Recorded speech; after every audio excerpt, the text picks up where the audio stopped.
prayer. It's this fascinating part of our friendship with God that is mysterious and energizing and confusing all at once, because it's something that we're supposed to do, but it seems like we don't always get it done. I think sometimes we wonder if God really wants to hear from us. I mean, is that something that God really wants? And does God need to hear from us? I was online the other day and I found this resource where you can discover the guaranteed, proven secrets to getting answers to your prayer every single time. It's guaranteed. And the crazy thing about it is that it only costs $147 to get into this program. That was like $147. I'm gonna have to pray about that.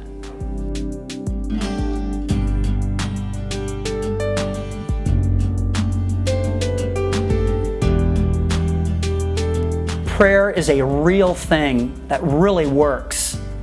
It is. Prayer is not something that's just reserved for people who know all of the right phrases. Phrases that sound so good and so spiritual. You know all of the cliches. When I was in college, there was this guy who had this great, big, deep, booming voice. I mean, it was a voice, and when he would pray, he would use this voice and all of these amazing spiritual cliches, and everybody used to say, wow, this guy can really pray. I used to stare at him when he would pray because I couldn't believe someone's voice could actually be that deep and that you could use all of those phrases without laughing.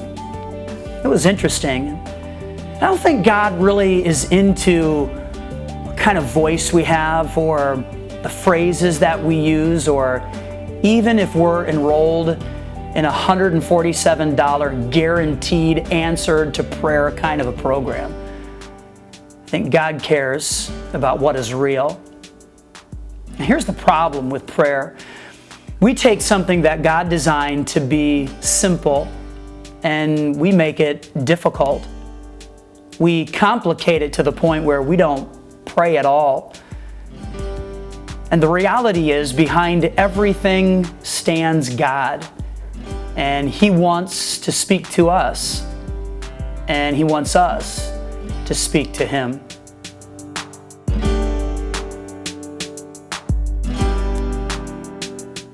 Sometimes when I'm trying to figure something out, I'll talk to my kids and I'll just ask them some questions.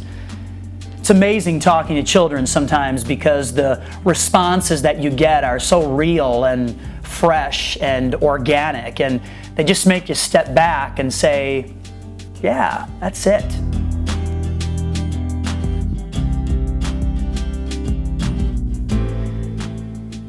My son Chandler loves Star Wars stuff, the movies, the games, and he's got all of these toy figures that have probably been recalled, but we let him play with them anyway.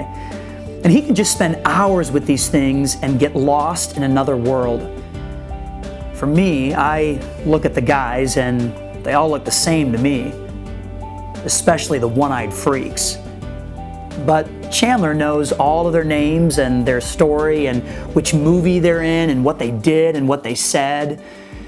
And if you want to enter into Chandler's world, you've got to talk or play Star Wars, and then he opens up.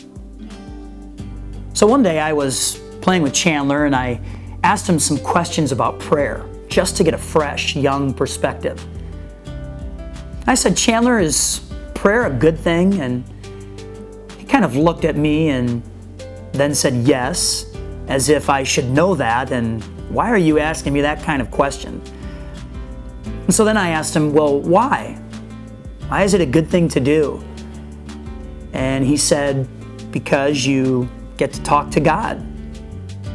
And so then I asked him, well, does it work? And he said yes. And so I asked him, well, why do you think prayer works? And he came out with this great statement and said, well, prayer works because God's the ruler of the whole wide world and stuff. He made the world and He can take care of it. And I thought that was pretty cool and pretty perceptive too. I then asked him if he liked to pray, and he said, yeah, I like to talk to God and stuff. And so then I asked him, well, do you think God knows about you as much as you know about these Star Wars guys? And he said yes, because God is smart, and He's the King.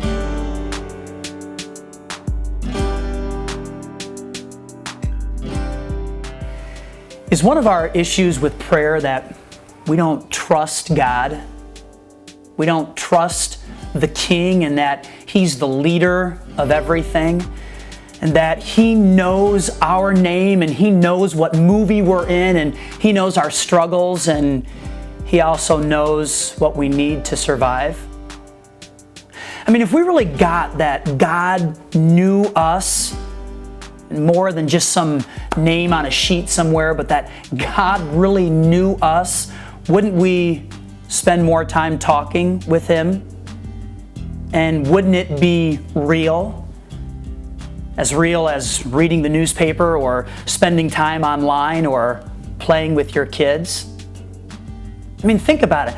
We've got God. The God who knows everything and can do everything, and yet we often don't talk to Him. It's kind of strange. Scripture even tells us to pray continually. Continually. It means very often.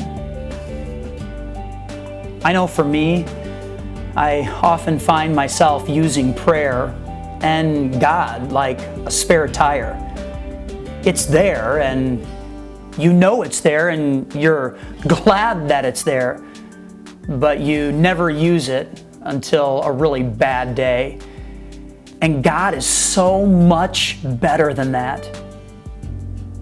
Maybe we should take our cues from some of the real prayers found in Scripture where real people were crying out to a real God, asking, "Give ear to my words, O Lord, and consider my sighing.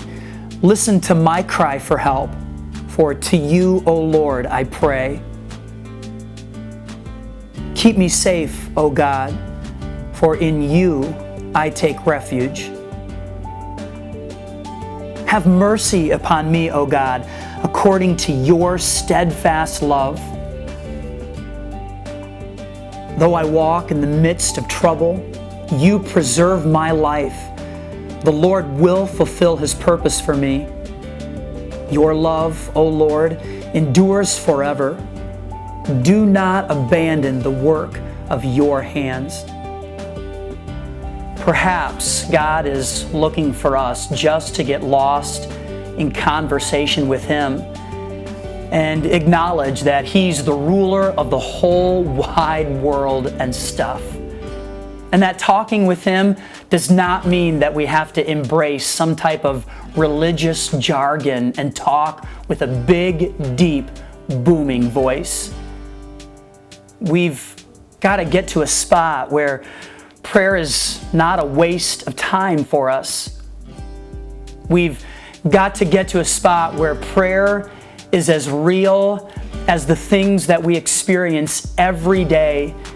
It's an ongoing conversation between two people in relationship. God's ready.